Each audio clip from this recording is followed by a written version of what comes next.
विभाग ने उत्तर प्रदेश में स्वर्ग ला करके रख दिया है। तो मेरा पहला प्रश्न आपसे ये है कि क्या आपके विभाग में स्वर्ग में गरीबों की कोई जगह नहीं है? प्रोडक्शन की बात करें, जो समाजवादियों ने आपको प्रोडक्शन दिया था उसको आप डबल नहीं कर पाए, लेकिन आप जनता से डबल वसूलने के लिए तैयार हो गए।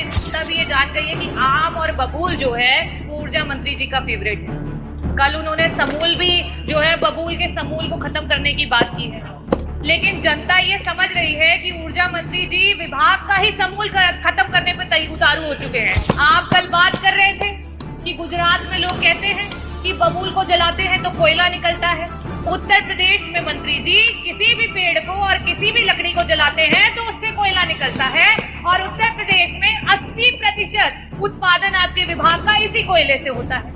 सरकार जनगणना तो करा नहीं रही है, तो शायद मंत्री जी को पता ही ना हो कि कितनी नई आबादी आ गई, और इसी वजह से उत्तर में भी नहीं आया है। तो मंत्री जी, मेरा प्रश्न ये था कि शहरी और ग्रामीण अंचल में जितनी नई आबादी है उन आबादियों को विद्युतीकरण कराने के लिए क्या सरकार की कोई योजना आई? अध्यक्ष जी, बड़ा निराशापूर्ण है, क्योंकि कल मंत्री जी स्वयं ही कह रहे थे कि मैं गुजरात में था और वहां पे वो कई वर्षों तक एज एन आईएएस ऑफिसर उन्होंने सर्व किया है, और उनका जो उत्तर है वो पूरा का पूरा अलग डायरेक्शन में गया है। माननीय मंत्री जी ने जवाब दिया कि अगर कोई प्लॉट खरीदता है तो प्लॉट का जो खरीदेगा उसके विद्युतीकरण के लिए सरकार के द्वारा इतना इतना पैसा लिया जाए। मंत्री जी, कल आप स्वर्ग की बात कर रहे थे कि आपकी जो ये सरकार है उसमें ऊर्जा विभाग ने उत्तर प्रदेश में स्वर्ग ला करके रख दिया है। तो मेरा पहला प्रश्न आपसे ये है कि क्या आपके विभाग में स्वर्ग में गरीबों की कोई जगह नहीं है? क्या आपके विभाग में जो नई आबादियां शहरी एवं ग्रामीण इलाकों में बस रही हैं उनके विद्युतीकरण के लिए कोई योजना नहीं बनाई गई? और आगे आने वाले समय में क्या कोई योजना दे करके जो गरीब परिवार हैं, जो नई आबादियों में बसे हुए हैं, उनको निःशुल्क आपकी सुविधाओं से जोड़ा जाएगा? ये मेरा पहला प्रश्न है। मेरा दूसरा प्रश्न आपने जो उत्तर दिया उससे जुड़ा हुआ है। आपने कहा कि जो प्लॉट हैं उन पे इतना भुगतान जो है वो सरकार लेती है। आप 2017 से लेकर के 2024 में जहां पर स्क्वायर फीट 35 रुपए सरकार के द्वारा लिया जाता था, आज उसे आपने डबल करके 70 रुपए प्रति स्क्वायर फीट जो है आपने उसको लेना शुरू कर दिया है। प्रोडक्शन की बात करें, जो समाजवादियों ने आपको प्रोडक्शन दिया था उसको आप डबल नहीं कर पाए, लेकिन आप जनता से डबल वसूलने के लिए तैयार हो गए हैं।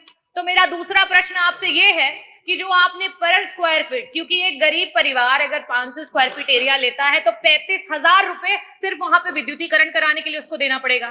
ऐसी स्थिति में आप इस पैसे को वापस से घटा करके नॉर्मल करेंगे? मेरा तीसरा प्रश्न, क्योंकि मंत्री जी बहुत ज्यादा इंटरेस्टेड रहते हैं और मुझे लगता है जनता भी ये जान गई है कि आम और बबूल जो है वो ऊर्जा मंत्री जी का फेवरेट है। कल उन्होंने समूल भी जो है बबूल के समूल को खत्म करने की बात की है, लेकिन जनता ये समझ रही है कि ऊर्जा मंत्री जी विभाग का ही समूल खत्म करने पर उतारू हो चुके हैं। ये स्थिति आ चुकी है। आप कल बात कर रहे थे कि गुजरात में लोग कहते हैं कि बबूल को जलाते हैं तो कोयला निकलता है। उत्तर प्रदेश में मंत्री जी किसी भी पेड़ को और किसी भी लकड़ी को जलाते हैं तो उससे कोयला निकलता है, और उत्तर प्रदेश में 80% उत्पादन आपके विभाग का इसी कोयले से होता है। मेरा आखिरी प्रश्न आपसे सिर्फ इतना है कि जो बजट एलोकेशन होता है, आपने जो जवाब दिए, जो बजट एलोकेशन होता है डिफरेंट डिविजन्स को जाता है। किसी डिवीजन में 18 उपकेंद्र हैं, किसी डिवीजन में 10 उपकेंद्र हैं, किसी डिवीजन में 12 उपकेंद्र हैं, लेकिन पैसा आपका समानता जा रहा है।